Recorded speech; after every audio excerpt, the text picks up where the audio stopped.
నమస్తే.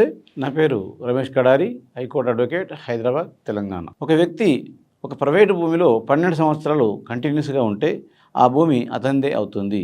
అదే ఒక ప్లాట్లో కూడా 12 సంవత్సరాలు వరుసగా ఉంటే అతనిదే అవుతుంది. అదే వ్యక్తి వాళ్ళ ప్రభుత్వ భూమిలో 30 సంవత్సరాలుగా కంటిన్యూగా ఉన్నట్లయితే ఆ వ్యక్తికి సంబంధించింది అవుతుంది అంటున్నారు. ఇది నిజమేనా అనేటువంటి ఈ ప్రశ్నకు మనం సమాధానం తెలియజేసుకుంటాం. ఒక వ్యక్తి ప్రైవేటు భూమిలో కానీ, ప్రైవేట్ ప్లాట్లో కానీ, ప్రైవేట్ బిల్డింగ్లో కానీ 12 సంవత్సరాలు వరుసగా ఉన్నట్లయితే లిమిటేషన్ యాక్ట్ 1963 ప్రకారంగా ఆ వ్యక్తికి భూమి చెందుతుంది అనేది మనం చెప్పచ్చు. సో ఈ లిమిటేషన్ యాక్ట్ అనేది మొత్తం మనకి ఇందులో 137 ఆర్టికల్స్ ఉంటాయి. సో 32 సెక్షన్స్ ఉంటాయి. సో ఈ యొక్క 137 ఆర్టికల్స్లలో ఆర్టికల్ 64 అనేది ఇది చాలా క్లియర్గా తెలియజేస్తున్నది ఏంటంటే, లిమిటేషన్ యాక్ట్ ప్రకారము ఏ వ్యక్తి అయినా ప్రైవేటు భూమిలో 12 సంవత్సరాలుగా ఉన్నట్లయితే ఆ వ్యక్తికి ఆ భూమి చెందుతుంది. కానీ ఈ కండిషన్స్ కింద ఉన్నటువంటి కండిషన్స్ పాటించాలి అని తెలియజేస్తుంది. అలాగే ప్రభుత్వ భూమిలో 30 సంవత్సరాలు వరుసగా ఉన్నట్లయితే ఆ భూమి అంటే ఆ ప్లాట్ కానీ అతనికి చెందుతుంది అంటుంది. కానీ ఈ యొక్క కండిషన్స్ మాత్రం ఫాలో కావాల్సి ఉంటుంది. కానీ ఇప్పుడు మనం ఈ మాట అనగానే 12 సంవత్సరాలు నేను చాలా రోజుల నుంచి ఉన్నాను, 20 సంవత్సరాల నుంచి ఈ బిల్డింగ్లో కిరాయి ఉన్నాను, నాదే అవుతుందా అని క్వశ్చన్స్ అన్నీ అందరికీ మధ్యలో స్టార్ట్ అయిపోయినాయి కదా. కాదు, అది అంతే కాదు. ఇప్పుడైనా కానీ లిమిటేషన్ యాక్ట్ ప్రకారము 1963 ప్రకారంగా మనం ఒక వ్యక్తి 12 సంవత్సరాలు ఉండాలంటే ఆ 12 సంవత్సరాల్లో ఆ ఓనర్తో ఎలాంటి లావాదేవీలు ఉండకూడదు, ఎలాంటి కమ్యూనికేషన్స్ ఉండకూడదు.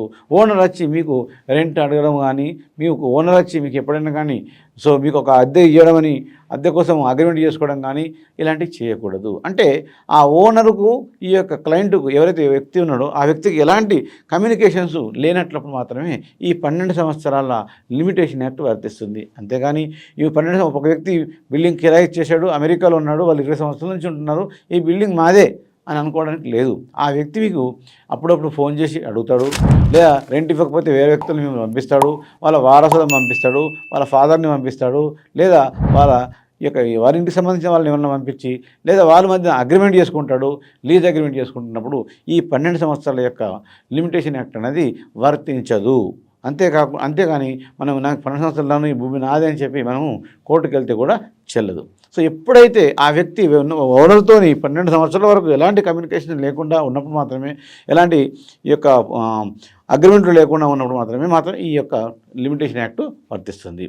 ప్రభుత్వ భూమి విషయానికి వస్తే 30 సంవత్సరాలు అంటే ఎగ్జాంపుల్ అసైన్మెంట్ ల్యాండ్లో ఒక వ్యక్తి 30 సంవత్సరాల నుంచి ఉంటున్నాడు, కాబట్టి ఈ యొక్క భూమి నాదే అని అనుకుంటున్నాడు. అంతే వాస్తవంగా అసైన్మెంట్ ల్యాండ్ భూములలో 30 సంవత్సరాల నుంచి ఉన్నట్లయితే ఒక వ్యక్తి ఆ భూమి కంపల్సరీ అతనికే చెందుతుంది. ఒకవేళ మీరు 30 సంవత్సరాలు ఉన్నట్టుగా ప్రూఫ్ చేసి ఎంఆర్ఓ గారికి ఒక అప్లికేషన్ ఫామ్ పెట్టుకొని ఆ అప్లికేషన్ ఫామ్లో నేను 30 సంవత్సరాల నుంచి ప్రభుత్వ భూమిలో ఉంటున్నాను, ఈ భూమికి సంబంధించిన పూర్తి హక్కులు నాకే ఉన్నాయి, సో నేను దీంట్లో ఈ 30 సంవత్సరాల్లో మా తాత ఉన్నాడు, మా ఫాదర్ ఉన్నాడు, మా తండ్రి తర్వాత నేను కూడా ఉన్నాను, ఈ యొక్క 30 సంవత్సరాలు ఎలాంటి ఈ యొక్క ప్రభుత్వం నుంచి కూడా ప్రభుత్వం వారు కూడా ఎవరికి మా మీద ఎలాంటి చర్యలు తీసుకోలేదు, ఇది అసైన్మెంట్ భూమి కాబట్టి పట్టా పాస్బుక్ ఇచ్చండి నేను అప్లికేషన్ ఫామ్ పెట్టుకున్నట్లయితే మీకు ఆ భూమి కంపల్సరీ మీదే అవుతుంది. ఒకవేళ మీకు అది కానప్పుడు మీరు హైకోర్టు అడ్వకేట్ని సంప్రదించుకొని అప్లికేషన్ ఫామ్ పెట్టిన తర్వాత హైకోర్టు అడ్వకేట్ ద్వారా ఒక రిట్ పిటిషన్ వేసుకునేటప్పుడు కూడా కంపల్సరీ ఆ యొక్క ప్రభుత్వ భూమి మీదే అవుతుంది. కానీ నేను చెప్పబోయేటువంటి భూములు మాత్రం ఎప్పటికీ కూడా 3 సంవత్సరాలు కాదు, 30 సంవత్సరాలు కాదు, సో 300 సంవత్సరాలు ఉన్నా మనవి కావు. ఆ భూములు ఏంటో మనం తెలుసుకుందాం. ఇప్పుడు మనకు ఎగ్జాంపుల్ తీసుకున్నట్లయితే అడవి భూములు, ఫారెస్ట్ భూములు సంబంధించినవి కూడా మనం 30 సంవత్సరాలు ఉంటే ఆ ప్రభుత్వ భూమి మనది ఎప్పటికీ కాదు. ఒక చెరువు 30 సంవత్సరాల నుంచి ఉన్నా కాదు, ఒక పార్కు కాదు, శ్మశాన వాటిక కాదు, దేవాలయానికి సంబంధించిన భూములు కావు, అలాగే వక్ఫ్ భూములు కావు, సో మసీదు భూములు కావు. సో ఇట్లాంటి ఎలాంటి అంటే టెంపుల్స్కి సంబంధించినవి కానీ, మసీదుకి సంబంధించినవి కానీ, వక్ఫ్ బోర్డుకి సంబంధించినవి కానీ, ఎండోమెంట్కి సంబంధించినవి కానీ, ఫారెస్ట్కి సంబంధించినవి కానీ, చెరువులు కానీ, సో కుంటలు కానీ, అలాగే ఈ యొక్క పార్కులకు సంబంధించిన స్థలాలు కానీ ఎప్పటికి కూడా 30 సంవత్సరాలు మనం ఉన్నప్పటికీ ఆ భూమి మనది అని క్లెయిమ్ చేసుకోవడానికి వీల్లేదు. సో కాబట్టి ఈ లిమిటేషన్ యాక్ట్ అనేది ఈ యొక్క ప్రభుత్వ భూములు అయినప్పటికీ ప్రభుత్వ భూములలో కూడా కొన్నిటికి వర్తించదు, కొన్నిటికి వర్తిస్తుంది. సో దాన్ని బట్టి బేస్ చేసుకొని మనం కోర్టుకు వెళ్ళొద్దా, ఈ భూమి కోసం దావా వేసుకోవద్దా అని ఆలోచించుకోవాలి.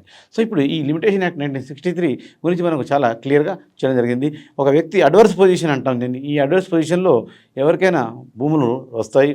ఎగ్జాంపుల్ నా దగ్గర ఒక నిర్మల్ దగ్గర ఒక క్లయింటు గత వాళ్ళ తాత దగ్గర కౌలు తీసుకున్నాడు. కౌలు తీసుకున్న తర్వాత అతను కొంతకాలం చేశాడు. వాళ్ళ ఫాదర్కు ఈ యొక్క కౌలు విషయం గురించి తెలవలేదు. ఇప్పుడు మనమళ్ళు వచ్చి ఈ భూమి మా దగ్గర ఇక్కడ మా తాత పేరట ఉన్న భూమి అని పట్టా పాస్బుక్లు తీసుకొని వచ్చారు. తీరా చూస్తే ఆ పట్టా భూమి అంతా కూడా ఎవరైతే కౌలుదారులు ఉన్నారో వాళ్ళకి ఎగిరిపోయింది. ఆ కౌలుదారులు ఎప్పటికి ఏ విధంగా వచ్చిందని చెప్పి ఆర్టీఐ ద్వారా ఎంక్వైరీ చేస్తే అప్పుడు తేలింది ఏంటంటే వాళ్ళు అడ్వర్స్ పొజిషన్లో ఆ భూమి వారికి చెందింది అనేది రిపోర్ట్ రావడం జరిగింది. దానికోసం కేసు వేస్తున్నాము, అది వేరే ప్రాసెస్. కాకపోతే ఏ విధంగా వారికి వచ్చింది అనేది ముఖ్యం. భూమి ఎప్పుడు కూడా మనకు 4 రకాల ట్రాన్స్ఫర్ జరుగుతుంది. ఒకటి అమ్మకం ద్వారా ట్రాన్స్ఫర్ జరుగుతుంది, గిఫ్ట్ ద్వారా ట్రాన్స్ఫర్ జరుగుతుంది, అలాగే లీజు ద్వారా ట్రాన్స్ఫర్ జరుగుతుంది, లేదా తనఖా ద్వారా అప్పు పెట్టడం వల్ల కూడా జరుగుతుంది. కానీ ఈ యొక్క అడ్వర్స్ పొజిషన్ అనేది మాత్రం మీరు ఈ యొక్క లీజ్ తీసుకున్నా లీజ్ తీసుకోకపోయినా మా భూమిలో మనం ఉన్నట్లయితే ఈ అడ్వర్స్ పొజిషన్ వర్తిస్తుంది. సో కాబట్టి ఇంకా లీగల్ సమస్యలు మీకు తెలవాలన్నప్పుడు, లీగల్ సమస్యలు కోరుకున్నప్పుడు మీరు నా యొక్క డైరెక్ట్ నంబర్ 9848120631 కాంటాక్ట్ నెంబర్ సంప్రదించండి. మీకు న్యాయ సలహాలు పూర్తిగా చెప్పడం జరుగుతుంది. అంతేకాకుండా తెలంగాణ మరియు ఆంధ్రప్రదేశ్ హైకోర్టులలో ఏ కేసులున్నా మీరు మమ్మల్ని సంప్రదించవచ్చు. Thank you.